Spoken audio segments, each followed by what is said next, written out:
জায়গা হবে না। জগৎ সংসারের জায়গা না হলেও পল্লবের হৃদয় সংসার থেকে আখিকে কেউ কোনোদিন কেড়ে দিতে পারবে না বাবা। কি পল্লব, তুমি ফিরে এসেছো? ফিরে না এলে এত বড় জঘন্য চক্রান্ত আমার কাছে চিরকাল অজানাই থেকে যেত। চক্রান্ত? কিসের চক্রান্ত? বধূ নির্যাতনে পল্লব! শহর থেকে ফিরে জানতে পারলাম আখিকে বাড়ি থেকে দূর করে দেওয়া হয়েছে।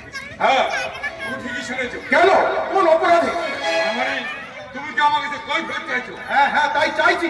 আমি জানি বাবা আমার এই কৈফিয়তের জবাব তুমি দিতে পারবে না। দিনের পর দিন অপমান আর অত্যাচারে জর্জরিত করে আখিকে তোমরা বাড়ি থেকে দূর করে দিয়েছো। মিথ্যা মিথ্যা ডাহা মিথ্যা বললো। তুমি কি জানো ওই অসম্ভব ছোট লোকের মেয়েটা আমার মান সম্মান ধুলো মিশিয়ে দিয়েছে, আমার বংশের মধ্যে চুলকানি মাখিয়েছে। তোমার কথা আমি বিশ্বাস করি। বলো, তুমি বোধ হয় জানো না ওই মেয়েটা দুটো রক্তপাতি এই সঙ্গে আক্রান্ত। যৌন কর্মী শরীরে বই নেই। আমি বিশ্বাস করি না।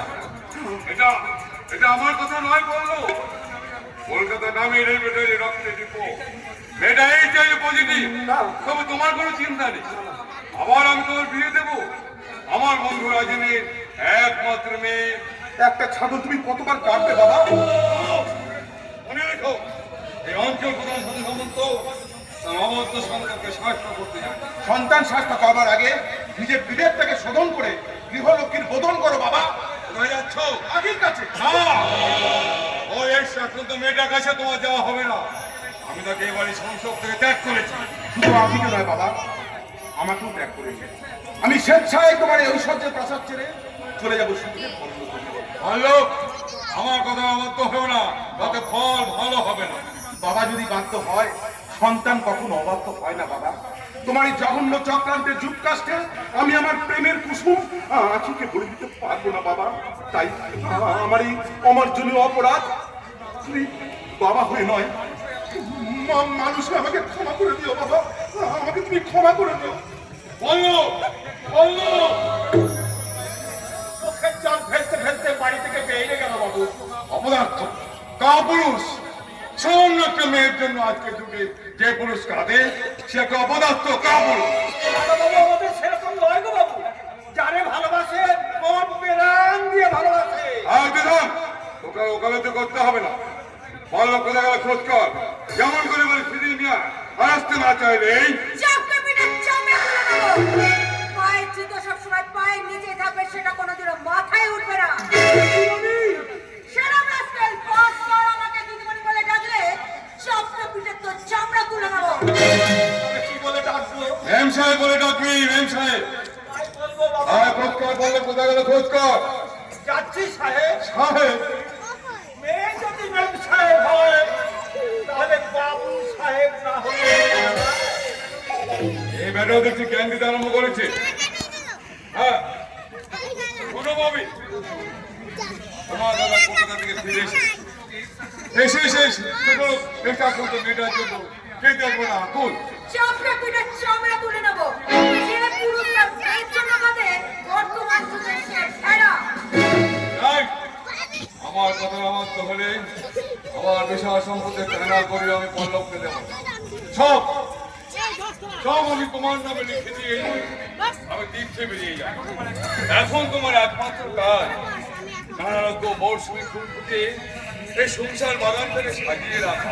শুধু সাজিয়ে রাখলে চলবে না, ফুল যাতে দেবতার পুজো লাগে সে ব্যবস্থাও করতে হবে, নইলে ফুল ফোটাই যে বৃথা। আরে এসো এসো সব লোক।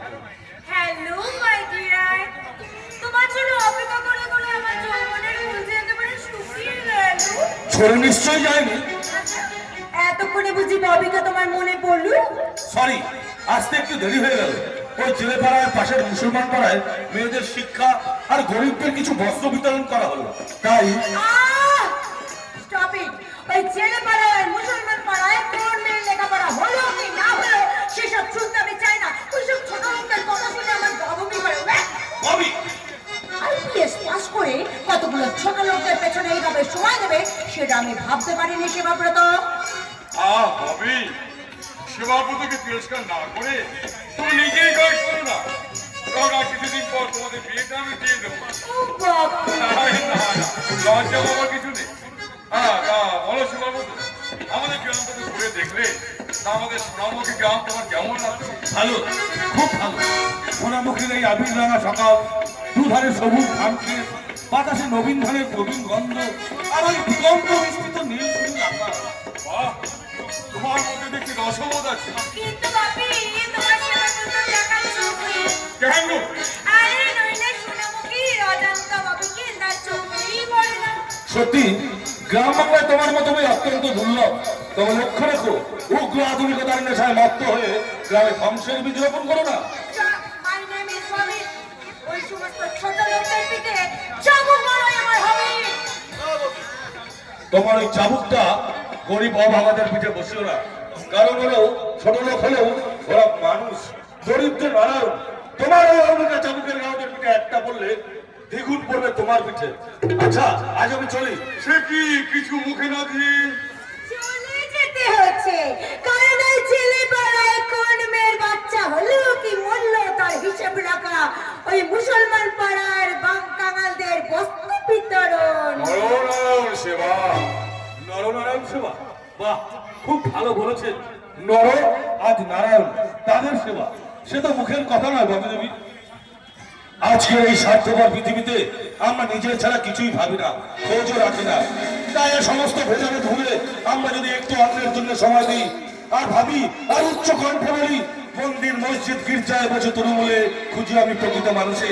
নাই ধ্যান নাই ধারণা, ধ্যান জ্ঞান আবাহর মূল মন্ত্রমর মানবের সেবা। তাই উচ্চ কণ্ঠে প্রচারী জগতে সন্ধ্যে মানুষ ভাই, সবার উপরে স্বেচ্ছা মানুষ, ভেদাভেদ নাই, সন্ধ্যে সন সমাজ প্রত্যেকে বড় করার পরে তবেই আসবে শান্তি মিডিয়া। মোর মনে সংসারে, মোর মনে সংসারে আচ্ছা বসে আচ্ছা তাই হবে।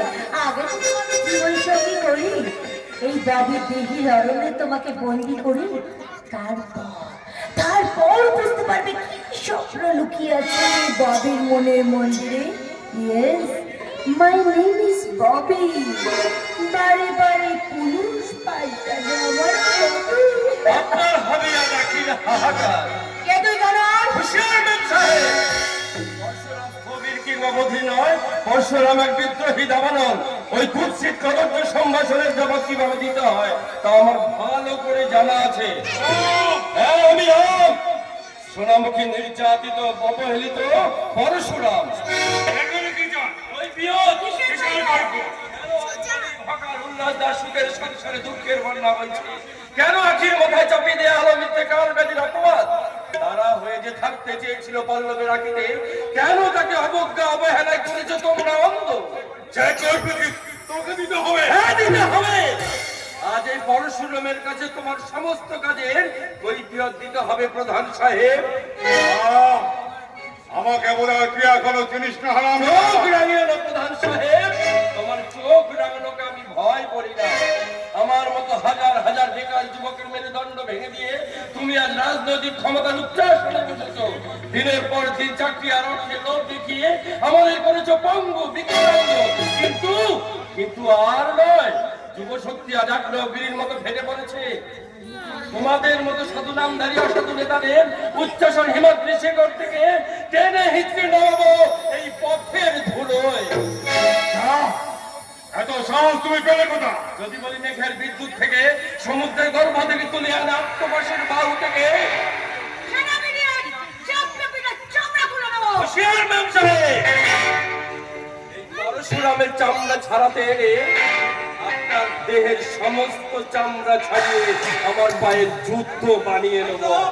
আচ্ছা, ডাকাত সাহেব, ডাকাত, বাঁচাও, ডাকাত, বাঁচাও। প্রকাশ্যে বালকে ভাত পুলকের বাড়ি চড়াবে ডাকাতি করতে জানান দেবা।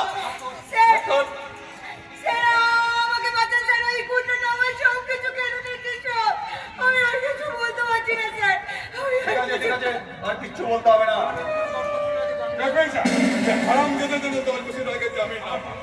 আমার 50,000 টাকা। আমার 20 ভরি সোনা। ঠিক আছে, আর কিচ্ছু বলতে হবে না। এমন গুছিয়ে লিখবো যে শালাকে একেবারে লেজে বাবারে করে যাবে। চল। দিনে দুপুরে ডাকাতি করতে আসছি। দর্শনের চেষ্টা। নমস্কার সামন্ত বাবু। আজ আমি যাচ্ছি সাধু সামন্ত। আইন যখন তোমাদের হাতে জেল আমার হবে, তবে জেল থেকে বেরিয়ে তোমার তোমাদের সঙ্গে আবার আমার মুলাকাত হবে, সেদিন কিন্তু আমি উত্তর না নিয়ে যাব না। আজকের সমস্ত প্রশ্নের উত্তর সেদিন তোদের গলায় পা দিয়ে আমি বের করে দেবো। আমার ইয়াকিন চোখের জলে নিয়ে দেবো তোদের জলম সচিতা, তোদের রক্তে মুছে দেবো